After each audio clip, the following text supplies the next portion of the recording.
So, one of the most impactful exercises that I experienced during seminary was one of our final exercises before ordination.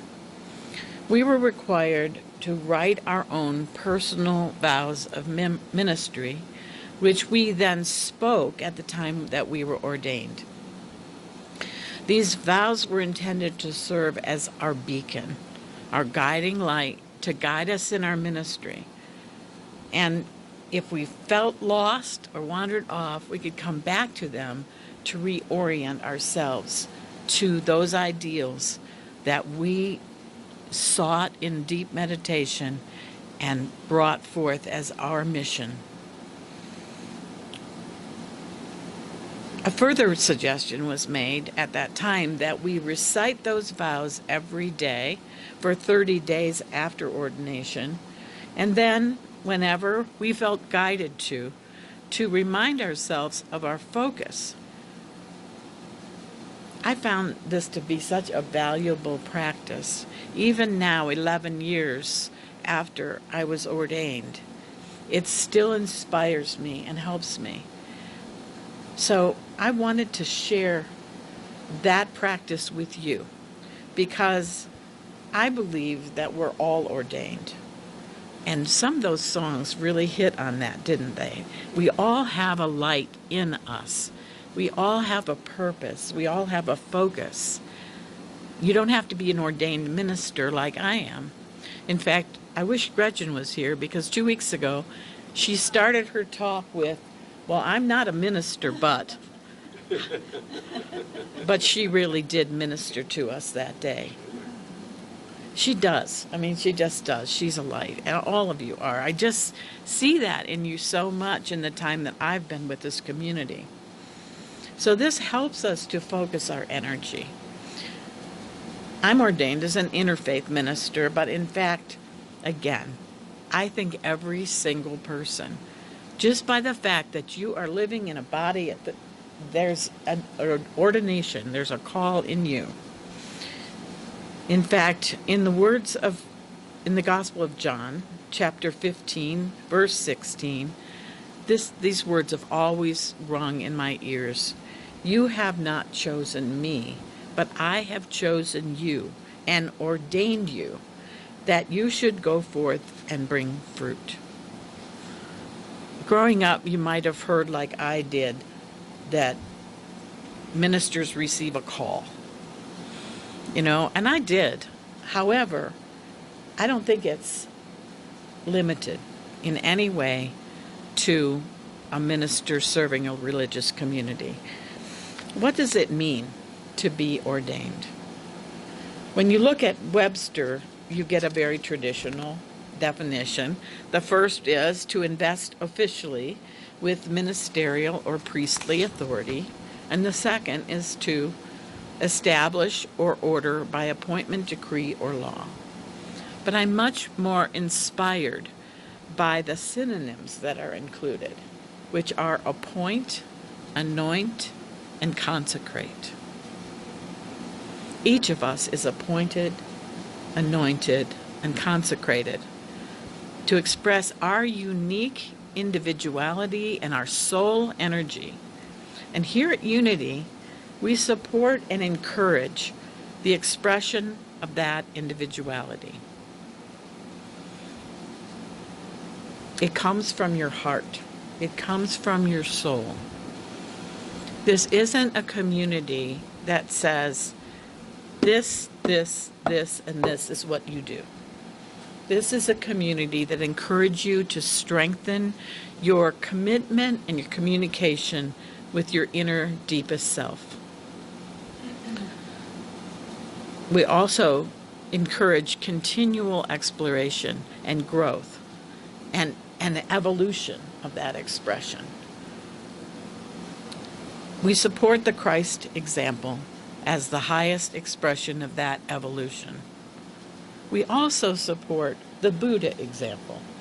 We also support what calls to you, the leader that calls to you, that individual guidance system that is within.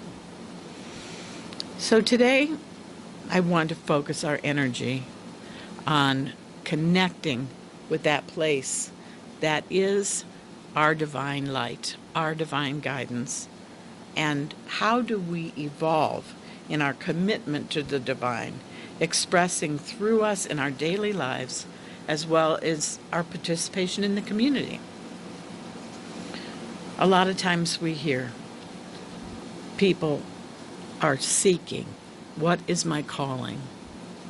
What is my calling? Mostly we think of that as an overarching knowing in our lives. And I feel that's valid and very important. And another way that I'd like to express that is by each day, maybe each moment, what is my calling? Each morning, show me what it is that I can do to serve today. I think the answer begins in exploring our highest commitments. Are you primarily committed to expressing love, truth, honesty, and compassion? I hope all of you would say, and I'm pretty sure you would, yes, of course I am. And yet we step into our day, and shortly we are caught up in fear, jealousy, criticism of ourselves and others, gossip, and other, just the common energy that's around us. So it takes real commitment to stay focused in that inner call. So what I want to talk to you about today is finding that commitment within you, to finding what speaks to your heart, and then moving forward in the highest energy that you have. When we consciously make a commitment to love, as Christ certainly did, we have a solid center from which to move.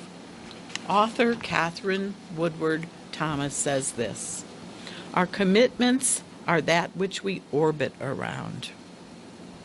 They are our sun, and they feed us the ability to organize our lives around that which is meaningful to us.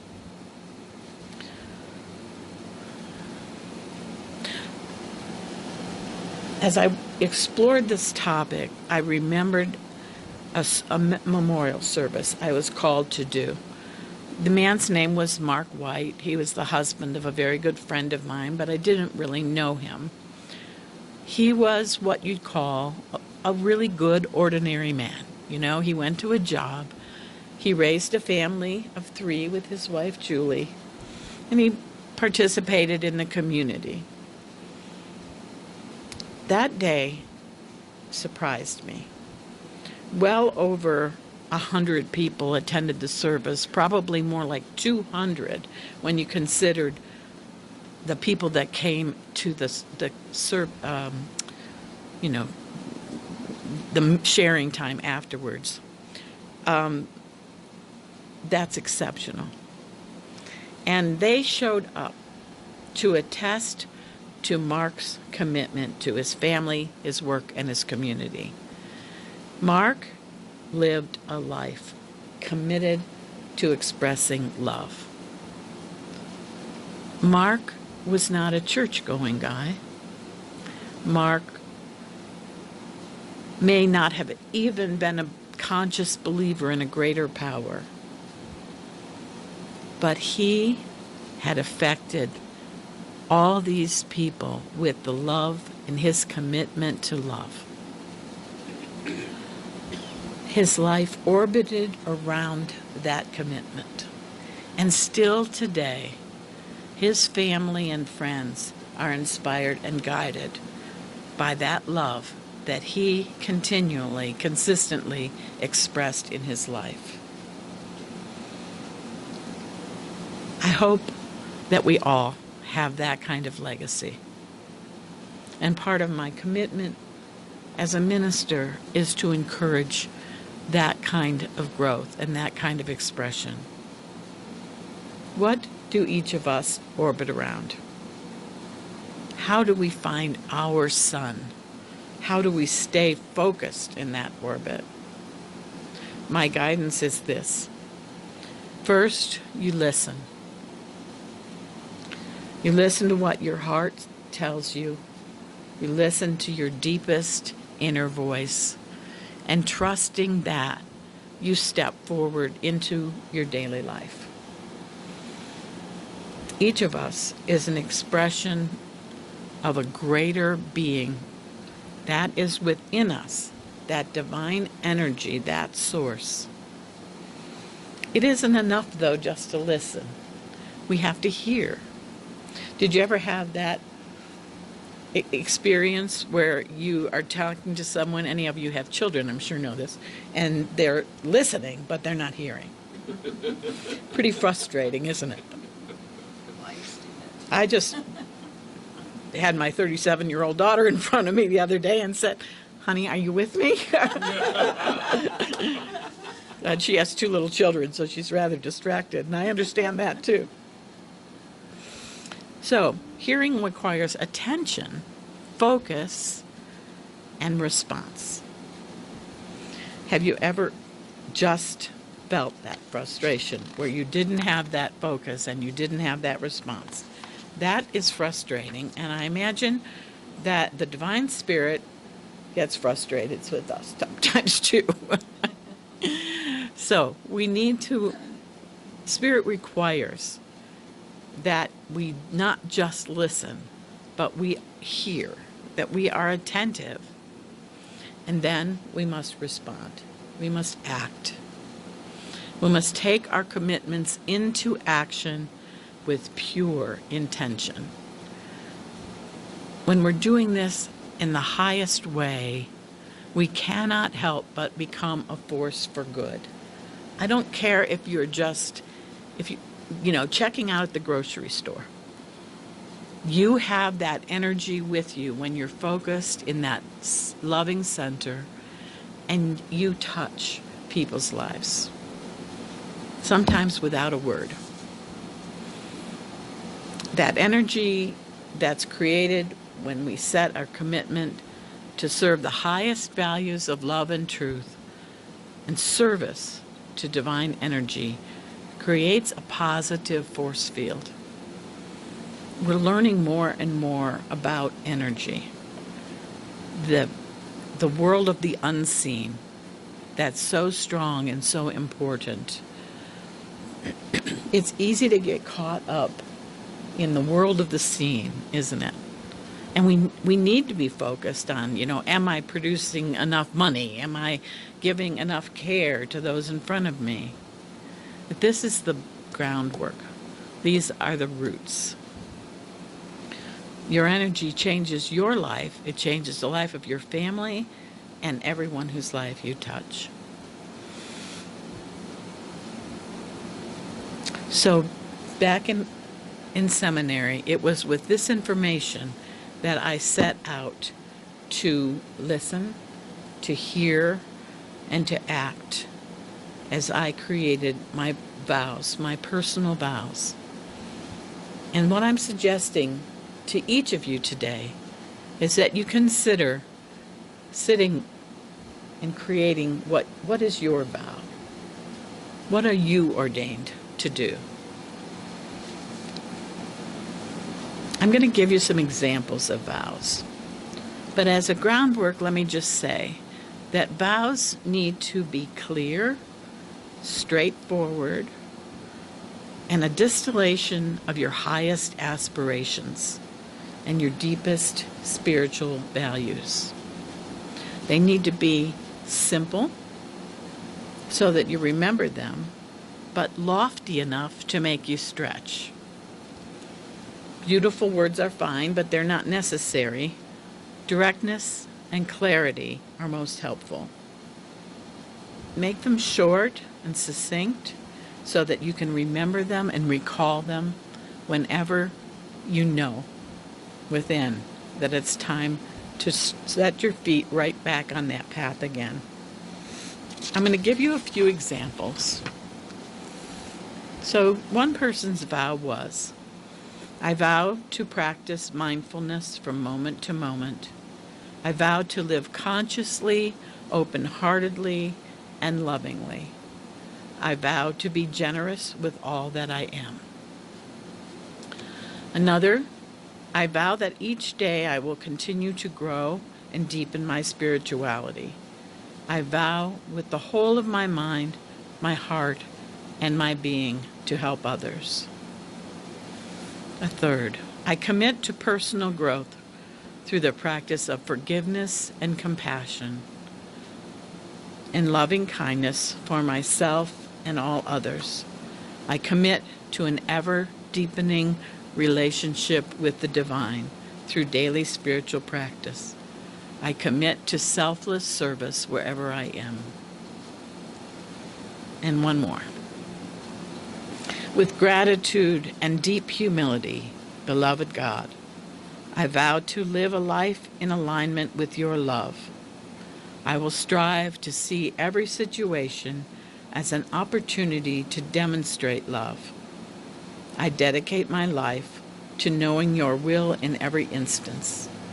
Guided by you, may I ever joyfully serve as a conduit of your peace and your love. So those are a few examples of vows made by others who have been ordained. Those are from my class. Again, I see each and every one of us as ordained, appointed, and anointed, and chosen. We each have a mission to fulfill with this precious life and all the love within us.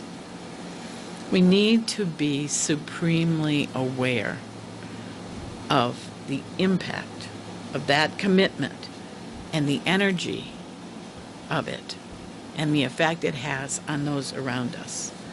Radiation of energy going out from you as a center point. With that in mind, I invite you into this devotional practice for creating yourself a personal set of vows. State simply, consciously, and clearly in words that ring true in your soul. That's so important. You know, it's very easy to take words that I give you, that some spiritual book gives you, and it's fine if that's purely the expression of your inner self. But I want to emphasize that if you choose to do this practice, that you trust the voice within. When we go into meditation today, we're going to start that listening process. Remember that vows are different from goals. Goals are limited in scope and can be met.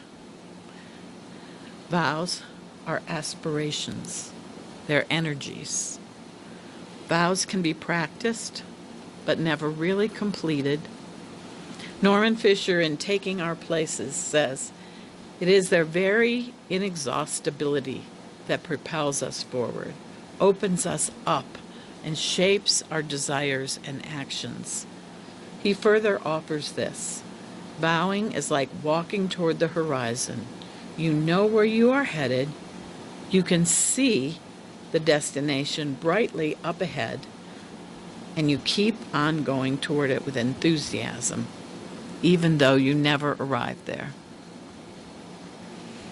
In the Talmud it says, "It is not for you to complete the task, but neither are you to ignore it." Living according to the highest aspiration within you creates what Parker Palmer refers to in Let Your Life Speak as living an undivided life. Do you know how much peace comes with that choice? Living an undivided life. He calls it the Rosa Parks decision, because the decision she made to follow her highest conviction is so emblematic of what it means to live an undivided life. She did not sit down because she intended to start a movement. In her own words, she sat down because she was tired. But it wasn't physical tiredness so much as it was her heart and soul were tired of racism and division. And then she sat down.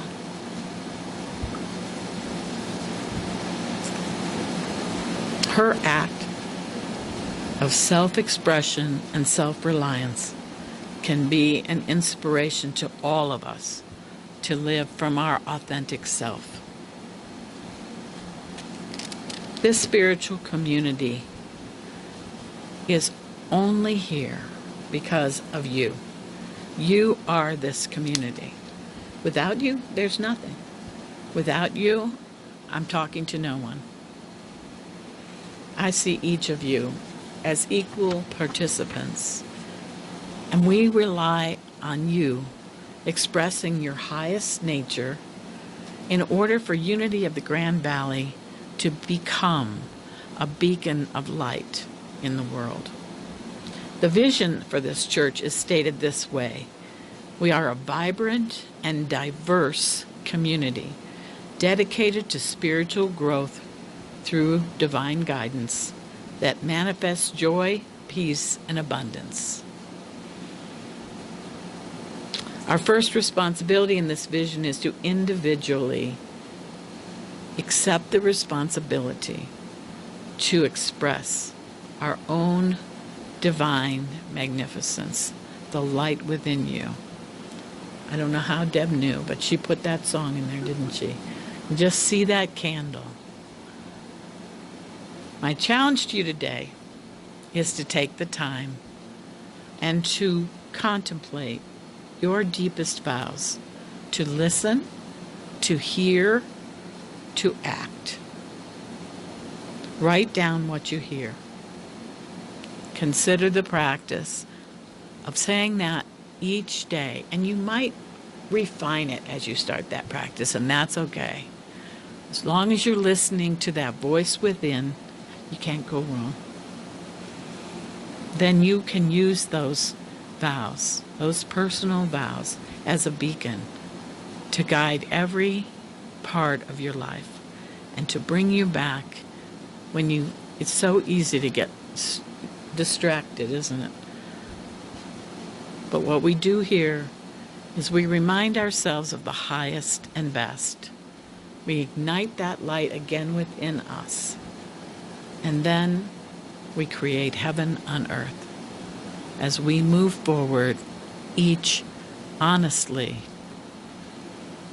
perfectly expressing the divine light within. Namaste, my friends. Let's quiet ourselves as we move into a time of meditation.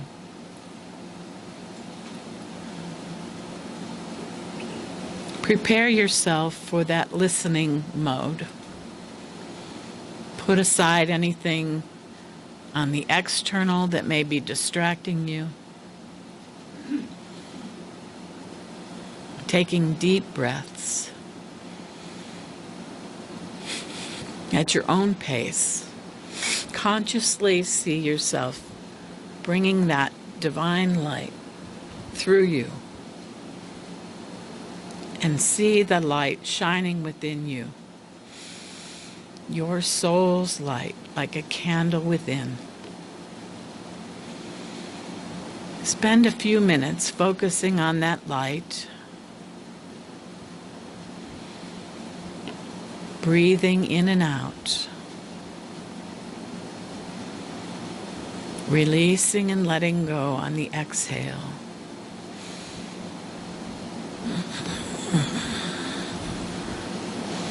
Expanding that light on the inhale.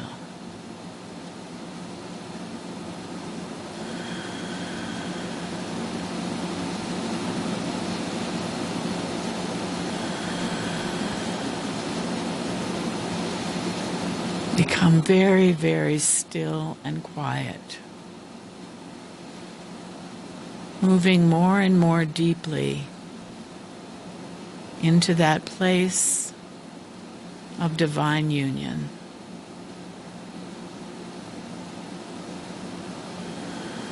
It is only in this quiet that we hear the voice of guidance.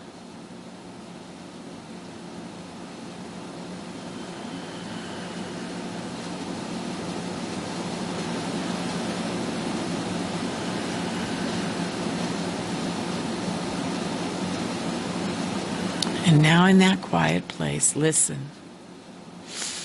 Ask divine guidance to give you a word just to begin.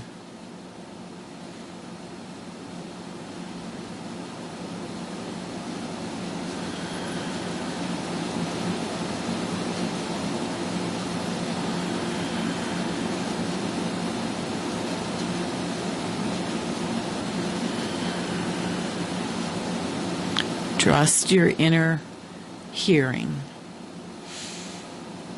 Trust what word you are given is your word.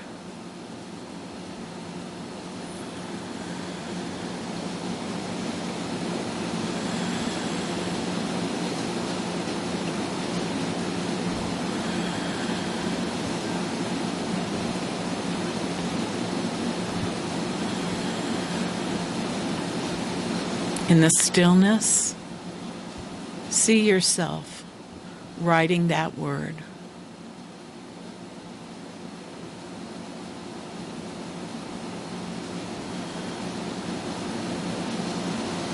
Etching it into your being.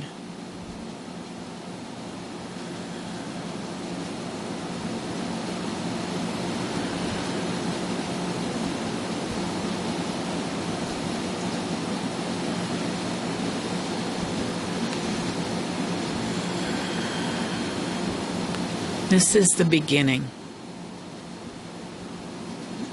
This is listening, hearing.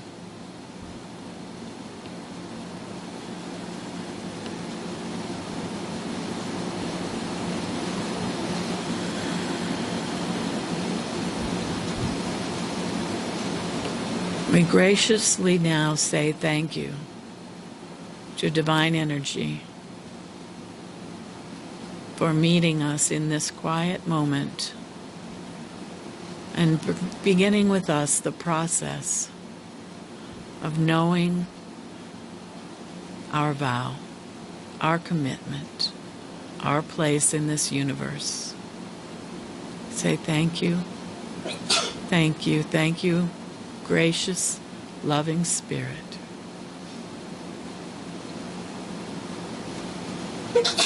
We hold that word that we have written in our heart with great gratitude as we ever so gently begin to move back into this time and place, knowing that we will meet again with that high divine energy. And we will carry it into our lives to be the beacon of light that we were created to be, exactly as we are. Thank you, oh sweet, sweet, loving Spirit. And so it is.